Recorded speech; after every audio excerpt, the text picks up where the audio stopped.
Jacob with Laban by Ginzberg. Rachel's coming to the well at the moment when Jacob reached the territory belonging to Haran was an auspicious omen. To meet young maidens on first entering a city is a sure sign that fortune is favorable to one's undertakings. Experience proves this through Eliezer, Jacob, Moses and Saul. They all encountered maidens when they approached a place new to them, and they all met with success. 1:5-4. Jacob treated Rachel at once as his cousin, which caused significant whispering among the bystanders.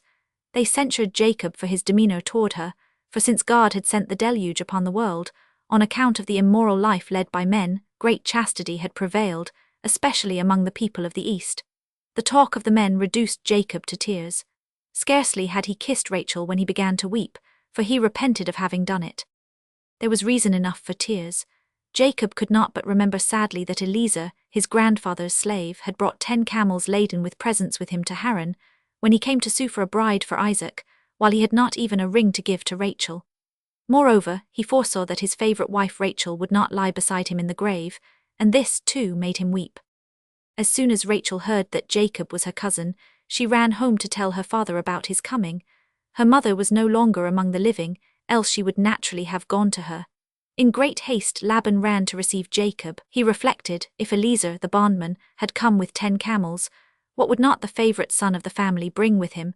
And when he saw that Jacob was unattended, he concluded that he carried great sums of money in his girdle, and he threw his arms about his waist to find out whether his supposition was true. Disappointed in this, he yet did not give up hope that his nephew Jacob was a man of substance. Perhaps he concealed precious stones in his mouth, and he kissed him in order to find out whether he had guessed aright. But Jacob said to him, "Thou thinkest I have money. Nay, thou art mistaken, I have but words." 155. Then he went on to tell him how it had come about that he stood before him empty-handed. He said that his father Isaac had sent him on his way provided with gold, silver and money, but he had encountered Eliphaz, who had threatened to slay him. To this assailant Jacob had spoken thus, "Know that the descendants of Abraham have an obligation to meet. They will have to serve 400 years in a land that is not theirs. If thou slayest me, then you, the seed of Esau, will have to pay the debt.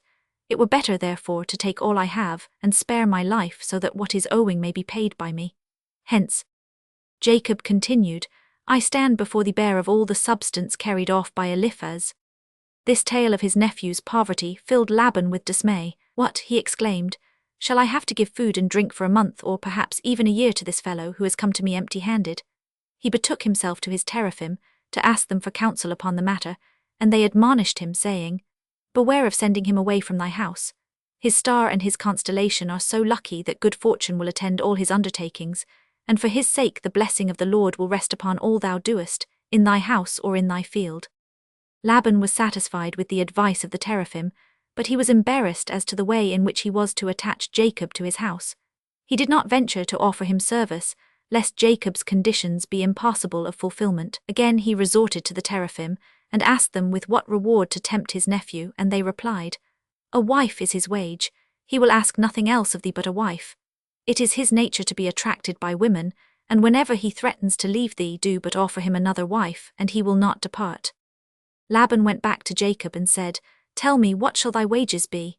And he replied, "Thinkest thou I came hither to make money? I came only to get me a wife." 158. For Jacob had no sooner beheld Rachel than he fell in love with her and made her a proposal of marriage. Rachel consented but added the warning, "My father is cunning and thou art not his match." Jacob, "I am his brother in cunning." Rachel, "But is deception becoming unto the pious?" Jacob, "Yes, with the righteous righteousness is seemly, and with the deceiver deception." "But," continued Jacob, "tell me wherein he may deal cunningly with me." Rachel, "I have an older sister whom he desires to see married before me, and he will try to palm her off on the instead of me." To be prepared for Laban's trickery, Jacob and Rachel agreed upon a sign by which he would recognize her in the nuptial night. 159. Thus warned to be on his guard against Laban, Jacob worded his agreement with him regarding his marriage to Rachel with such precision that no room was left for distortion or guile. Jacob said, "I know that the people of this place are knaves, therefore I desire to put the matter very clearly to thee. I will serve thee 7 years for Rachel, hence not Leah, for thy daughter, that thou bringest me not some other woman likewise named Rachel, for the younger daughter, that thou exchangest not their names in the meantime." Nothing of all this availed. It profits not if a villain is cast into a sawmill. Neither force nor gentle words can circumvent a rascal. Laban deceived not only Jacob, but also the guests whom he invited to the wedding.